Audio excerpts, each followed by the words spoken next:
अल्हम्दुलिल्लाहि रब्बिल आलमीन वस्सलातु वस्सलामु अला सय्यिदिल मुरसलीन अम्मा बाद फ़ाऊज़ु बिल्लाहि मिनश शैतानिर रजीम बिस्मिल्लाहिर रहमानिर रहीम। Welcome back my YouTube channel तजवीदुल कुरान।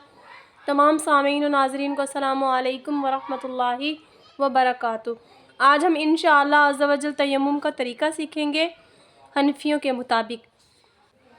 सबसे पहले तयम्मुम की नियत कर लीजिए। नियत दिल के इरादे का नाम है, ज़ुबान से भी कह लें तो बेहतर है।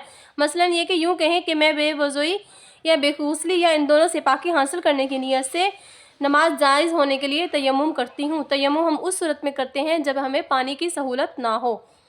नियत करने के बाद तयम्मुम की फिर क्या करना है, आप लोगों ने बिस्मिल्लाह पढ़कर दोनों हाथों की उंगलियां कुशादा करके किसी ऐसी पाक चीज़ पर जो ज़मीन की किस्म यानी कि ज़मीन की जिन्स से हो, मसलन पत्थर, चूना, ईंट, यानी कि बिस्मिल्लाह पढ़कर किसी पाक मट्टी पर ऐसे हाथ फेरें, हाथों की उंगलियों को ऐसे करके आगे और पीछे दौड़ाएं। और अगर ज़्यादा गर्द लग जाए तो झाड़ लीजिए और इससे सारे मुंह का मसा इस तरह कीजिए कि कोई हिस्सा खुश्क ना रहे। और अगर बाल बराबर भी जगह खुश्क रही तो तयम्मुम ना होगा। यानी कि जो हमने हाथों को फेरा था ज़मीन पर, हाथों को उंगलियों को कुशादा करके इस तरह करके हाथों को फेर कर थोड़ा सा झाड़ लीजिए। झाड़ने के बाद उन्हीं हाथों को अपने पूरे चेहरे पर फेर लीजिए, अच्छी तरह मसा कर लीजिए। कोई भी बाल बराबर जगह खुश्क ना रहे, अगर खुश्क रह गई तो तयम्मुम ना होगा।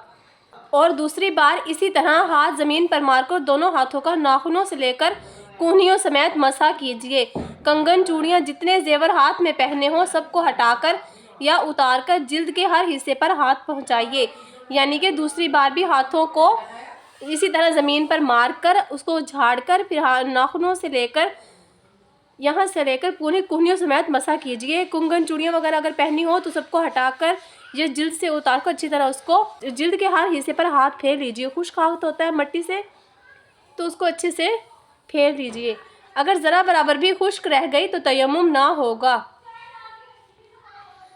तयम्मुम के मसे का बेहतरीन तरीका ये है कि उल्टे हाथ के अंगूठे के अलावा 4 उंगलियों का पेट सीधे हाथ की पुष्ट पर रखिए और उंगलियों के सरों से लेकर कूहनियों तक ले जाएं और फिर वहां से उल्टे ही हाथ की हथेली से लेकर सीधे हाथ के पेट को मस करते हुए गिट्टे तक ले आएं और उल्टे अंगूठे के पेट से सीधे अंगूठे की पुष्ट का मसहा कीजिए और इसी तरह सीधे हाथ से उल्टे हाथ का मसहा कीजिए।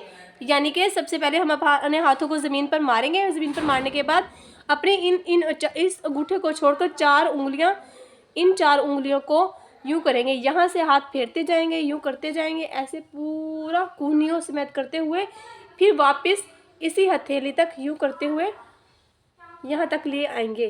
फिर इसी तरह उल्टे हाथ की पुश्त से सीधे हाथ की हथेली से इस तरह फेरते हुए कूहनी तक लेके जाएंगे।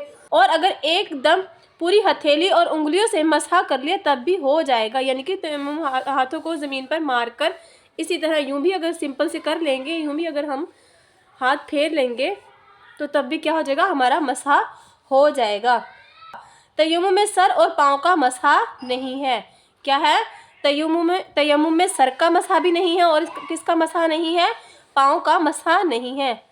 सल्लु अलल हबीब सल्लल्लाहु ताला अला मुहम्मद सल्लल्लाहु ताला अलैहि वसल्लम। अब इंशाअल्लाह अज़्ज़ा वजल नेक्स्ट वीडियो में न्यू टॉपिक के साथ आपसे मुलाकात होगी। तब तक के लिए दुआ में याद रखिएगा। अल्लाह हाफिज़।